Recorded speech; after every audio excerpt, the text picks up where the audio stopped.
조금 전에 우리가 부른 찬송에서 천지에 있는 이름 중 가장 귀하고 높은 이름이 바로 우리 그리스도 예수라고 우리가 고백했습니다.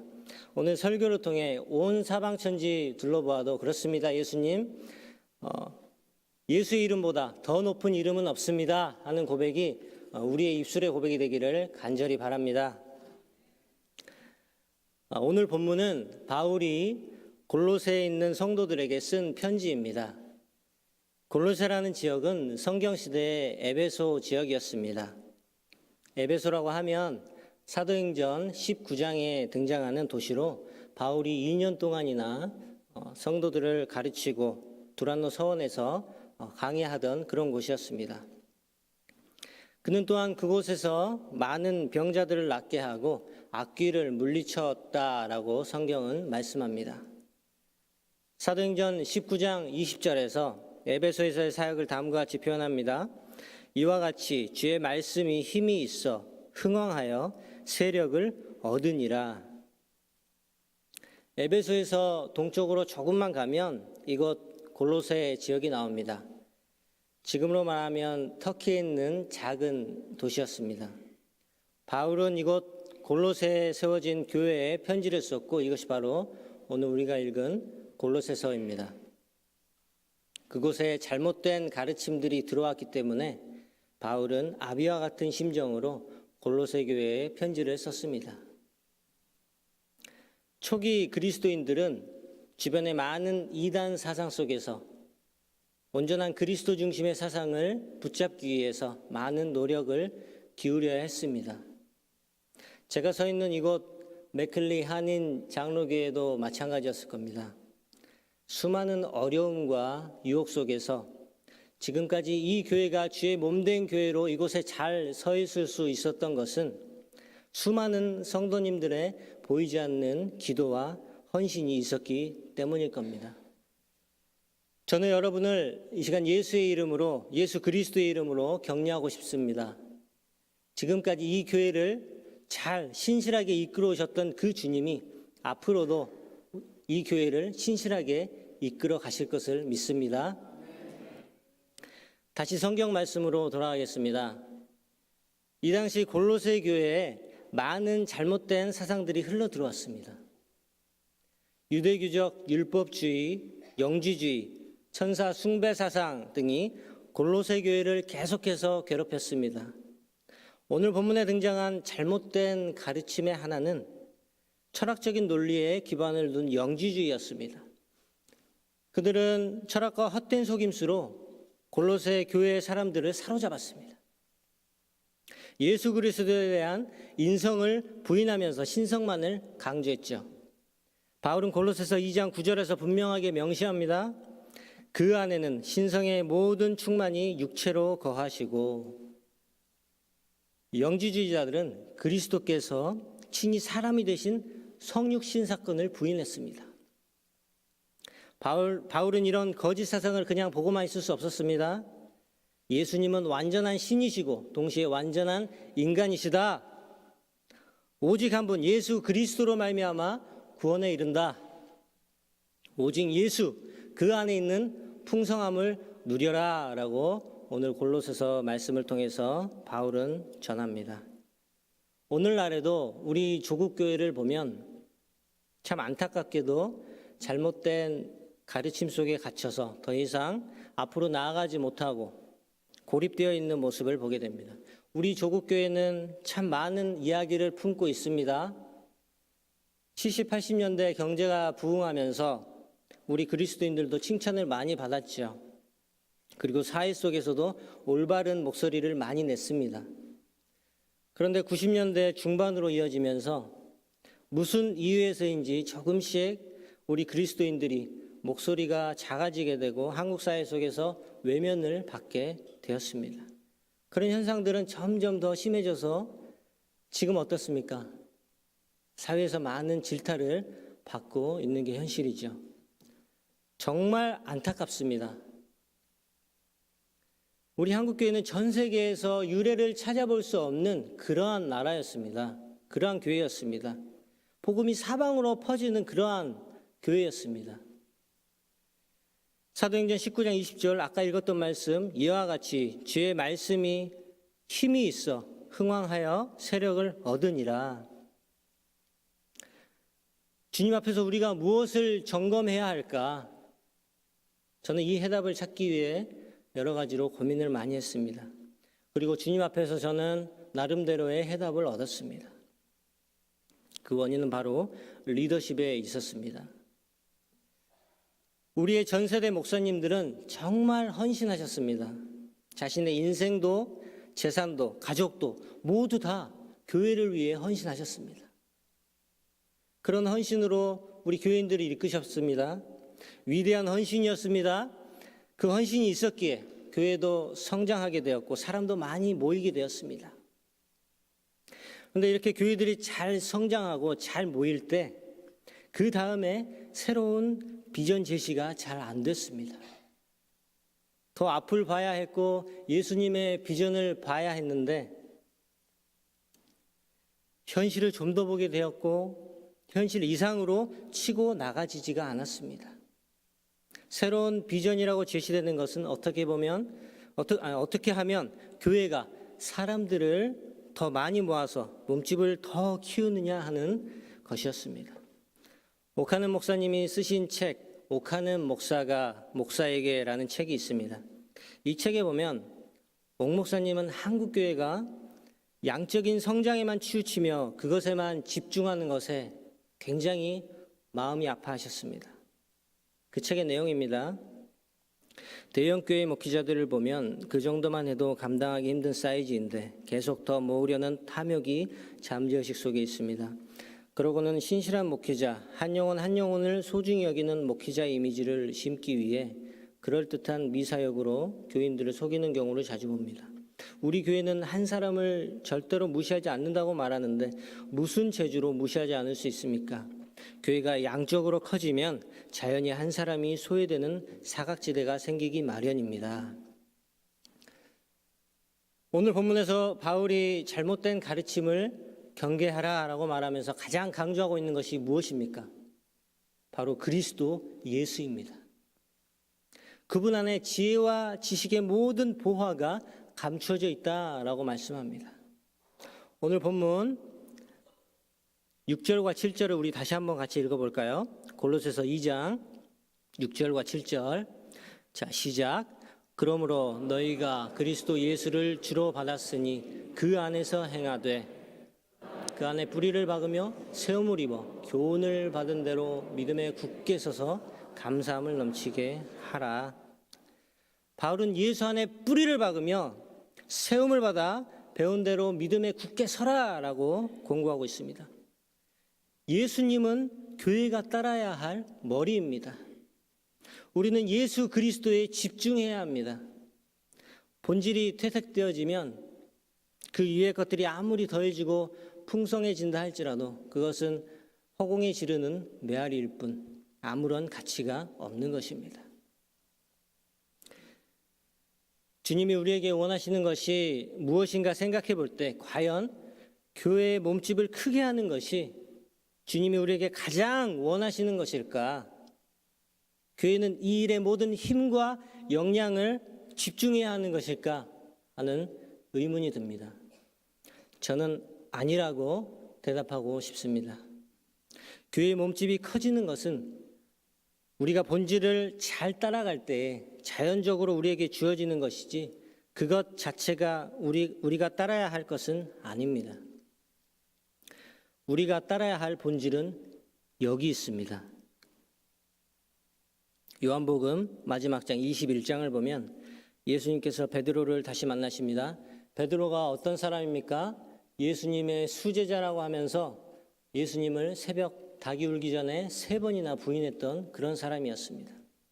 부활하신 후 예수님께서 베드로를 다시 찾아오십니다. 그 베드로를 앞에 앉혀두시고 예수님께서 이렇게 물으십니다. 베드로야, 내가 이 사람들보다 나를 더 사랑하느냐? 이걸 가장 먼저 물으십니다. 내가 나를 사랑하느냐? 베드로 대답합니다. 당연하죠, 예수님. 제가 제일 사랑합니다. 이걸 몇 번 물어보십니까? 한 번도 두 번도 아닌 3번이나 물어보십니다. 그 대답을 들으시고 예수님께서 답하시죠. 내 양을 먹이라. 내 양을 치라. 내 양을 먹이라. 주님을 사랑하는 것이 가장 먼저입니다. 주님을 사랑하지 않고 하는 모든 행사나 교회 봉사는 모두 그냥 인간적인 일일 뿐입니다.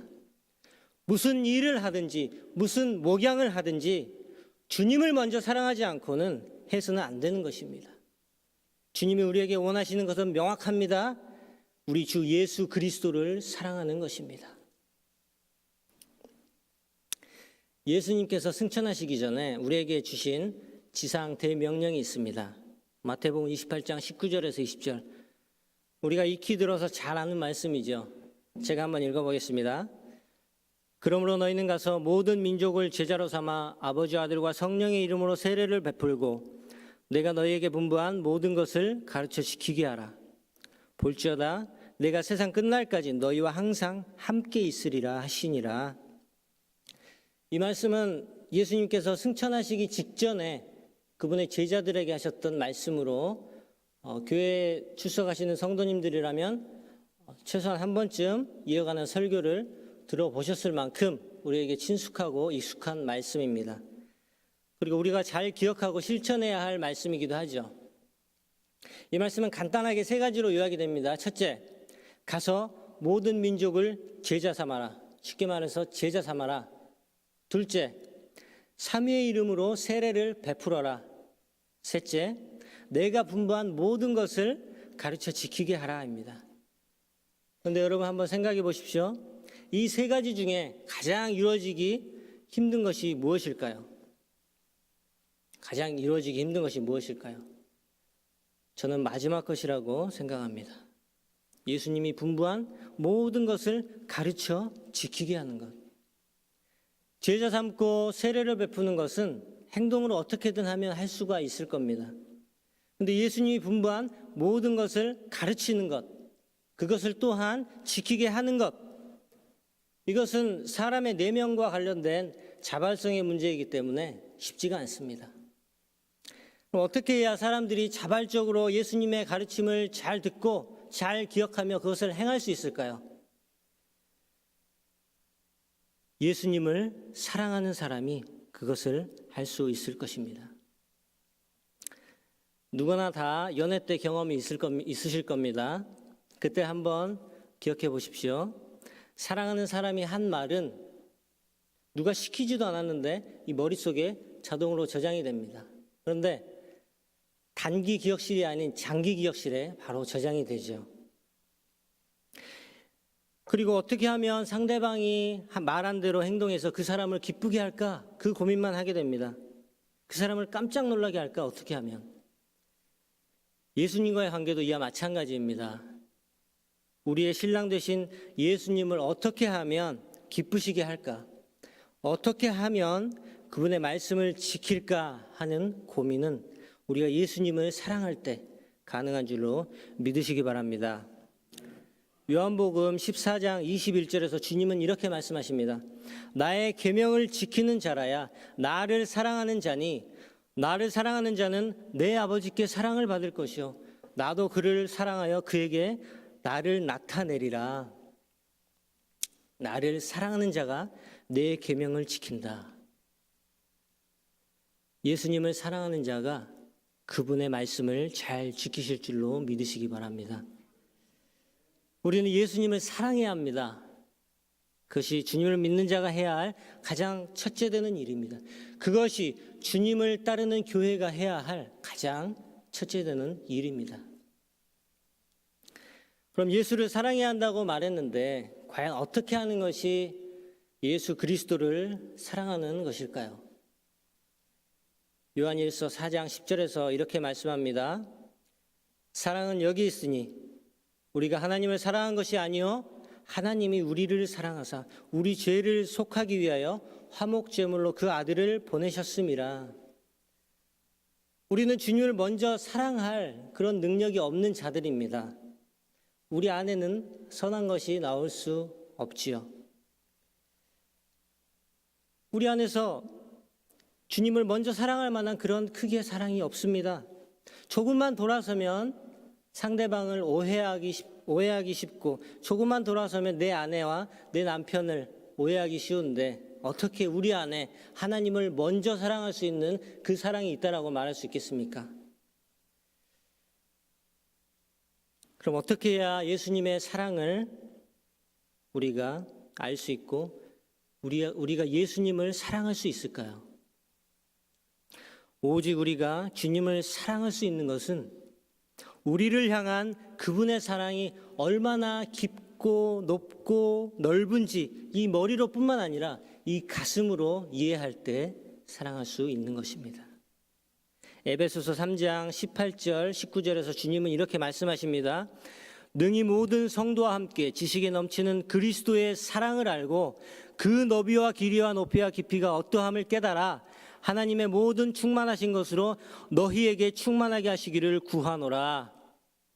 그리스도의 사랑의 너비와 길이와 높이와 깊이가 어떠한지, 얼마나 깊은지 그것을 깨달아 아는 것이 우리가 그리스도를 사랑하는 길임을 기억해야 합니다.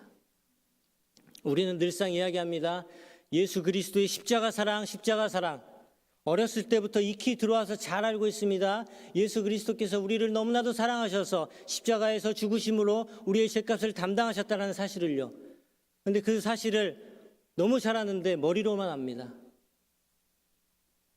그렇게 우리 가슴은 냉랭하기만 합니다. 이 머리로만 알고 그 사랑에 대해서는 더 이상 말할 것이 없다라고 합니다. 더 이상의 반응을 우리에게서 기대하기도 힘듭니다. 이것이 우리의 현실입니다. 그런데 그분의 사랑이 과연 그렇게 취급되어져야 하는 사랑입니까? 그냥 그렇게 성도들에게 외면되어져야 하는 사랑입니까?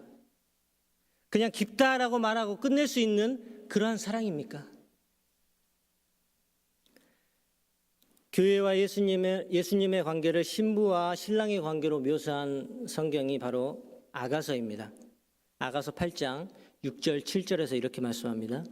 너는 나를 도장같이 마음에 품고 도장같이 팔에 두라.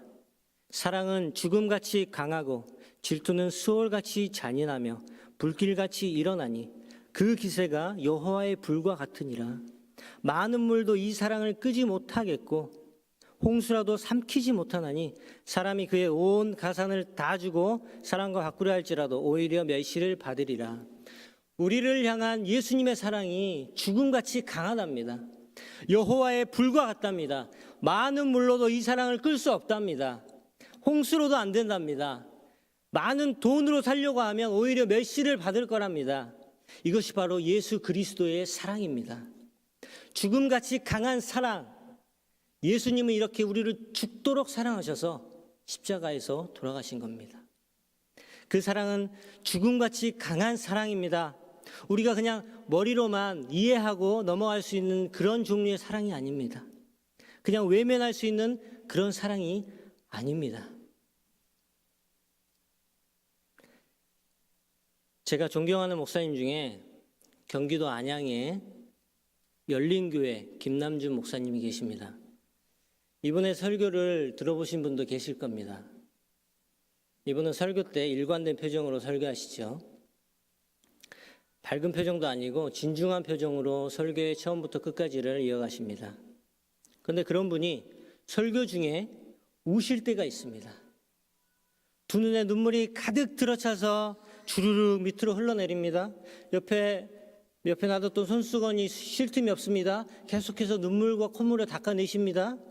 제가 가만히 살펴봤습니다. 이분이 도대체 어느 포인트에서 이렇게 우실까? 봤더니 예수 그리스도의 십자가 사랑 이야기만 나오면 그렇게 우시는 거였습니다. 예수님이 십자가에서 돌아가신 그분의 넓고 깊은 사랑 이야기만 나오면 그렇게 우시는 거였습니다. 예수님의 사랑은 눈물 없이 머리로만 이해되는 사랑이 아닙니다. 그분의 사랑은 하염없이 흘리는 눈물 없이는 이해할 수 없는 깊이를 가지고 있는 사랑입니다. 그리스도께서 주신 그 사랑이 얼마나 대단한지 이 머리뿐만 아니라 우리 가슴으로 이해될 때 우리는 주님을 비로소 사랑할 수 있다라고 할 것입니다. 이 사실을 기억하시는 저와 여러분들이 다 되기를 간절히 바랍니다. 우리가 교회에서 가장 먼저 해야 할 일은 예수님을 사랑하는 것입니다. 모든 사역의 목적은 예수님이 되어야 합니다. 전도의 목적도 예수 그리스도여야 하고요. 예배의 목적도 예수 그리스도여야 합니다. 왜 그렇습니까? 첫째, 그분은 성경의 주인이시기 때문입니다. 요한복음 5장 39절은 이렇게 말씀합니다. 너희가 성경에서 영생을 얻는 줄 생각하고 성경을 연구하거니와 이 성경이 곧 내게 대하여 증언하는 것이니라. 창세기부터 시작하는 이 성경 말씀은 곧 예수님에 대하여 증언하고 있다라고 말씀합니다. 곧 신구약 성경 66권 모두가 이 예수 그리스도에 대한 증언입니다. 둘째, 예수님은 완전한 신인 동시에 완전한 인간이시기 때문입니다. 요한복음 1장 1절에서 이렇게 말씀합니다. 태초에 말씀이 계시니라. 이 말씀이 하나님과 함께 계셨으니 이 말씀은 곧 하나님이시니라. 이 말씀은 예수님을 의미하는데 이 말씀이 하나님이셨다는 겁니다. 하나님의 신성을 나타내고 있습니다. 같은 장 14절입니다. 말씀이 육신이 되어 우리 가운데 거하심에 우리가 그의 영광을 보니 아버지의 독생자의 영광이요 은혜와 진리가 충만하더라. 이제 하나님이신 말씀 곧 예수님이 육신이 되어 이 땅에 오셨습니다. 이번에는 완전한 한 명의 인간으로서 오십니다. 그렇기 때문에 그분은 우리의 기쁨, 우리의 슬픔, 우리의 외로움, 우리의 걱정, 우리의 화남 이런 모든 우리의 감정을 다 아십니다. 디모데전서 2장 5절입니다. 하나님은 한 분이시요 또 하나님과 사람 사이의 중보자도 한 분이시니 곧 사람이신 그리스도 예수라. 그분은 우리의 모든 것을 아십니다. 그분께 나아가야 합니다. 그분을 사랑해야 합니다. 그분이 해결해 주실 것이고 그분이 옳은 길로 인도하실 것입니다. 셋째, 그분은 하나님의 의이시기 때문입니다. 로마서 3장 22절입니다. 곧 예수 그리스도를 믿음으로 말미암아 모든 믿는 자에게 미치는 하나님의 의인이 차별이 없느니라. 하나님께서는 예수 그리스도를 구원의 핵심으로 두셨습니다. 유대교와 기독교의 차이가 무엇입니까? 바로 예수 그리스도입니다. 예수 그리스도가 없이는 유대교와 기독교가 구별될 수 없습니다. 그분 때문에 교회가 있는 것입니다. 그분이 교회의 주인이십니다. 그분은 하나님이 인정하십니다. 그분은 하나님의 의입니다. 마지막으로 그분은 교회의 머리이시기 때문에 우리는 그분을 사랑해야 합니다. 골로새서 1장 18, 19절입니다. 그는 몸인 교회의 머리시라. 그가 근본이시요 죽은 자들 가운데서 먼저 나신 이시니 이는 친히 만물의 으뜸이 되려 하시며 아버지께서는 모든 충만으로 예수 안에 거하게 하시고 교회는 예수의 몸이요 예수 그리스도는 교회의 머리이십니다. 그분은 살아계셔서 이 예배의 주인이 되시고 이 예배를 드리는 우리들을 지켜보고 계시며 그분이 교회의 주인이심을 우리가 알기를 간절히 원하고 계십니다. 교회의 주인은 엄연히 태초부터 정해져 있었습니다. 그 주인이 누구신가요? 바로 예수 그리스도이십니다. 우리의 머리 예수 그리스도께서 교회의 주인이십니다. 이것이 성경이 말씀하고 있고 하나님께서 원하시는 교회의 모습입니다. 말씀을 맺겠습니다. 사랑하는 성도 여러분, 예수님께 집중합시다. 예수님을 사랑합시다. 그것이 모든 일을 주님 뜻대로 순리대로 하는 첫 번째 단추입니다. 이것이 잘 꿰어지면 모든 단추가 다 잘 꿰어질 겁니다. 날마다 그분의 풍성함을 경험하는 행복한 교회, 진실된 교회가 될 것입니다. 지금 맥클린 한인 장로교회는 중요한 시점에 서 있습니다. 이 문제도 역시 예수님께 집중해야 합니다. 내 판단이나 취향을 내려놓고 교회 모두가 먼저 예수님께 물으십시오.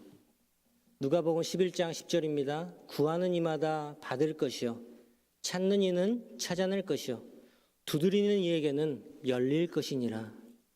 구하지 않고 찾지 않고 두드리지 않으면 결국 인간적인 일이 될 뿐입니다. 오늘 본문 3절에서 뭐라고 말씀합니까? 오늘 본문 3절을 우리 함께 다 같이 읽어볼까요? 마지막으로 오늘 본문 3절입니다. 자, 함께 읽겠습니다. 시작. 그 안에는 지혜와 지식의 모든 보화가 감추어 있느니라. 그 안에는, 그리스도 안에는 지혜와 지식의 모든 보화가 감추어져 있느니라. 이 보화를 하나도 빠짐없이 낱낱이 캐내는 저와 여러분들이 모두 되기를 주님의 이름으로 축원합니다. 감사합니다. 기도하겠습니다.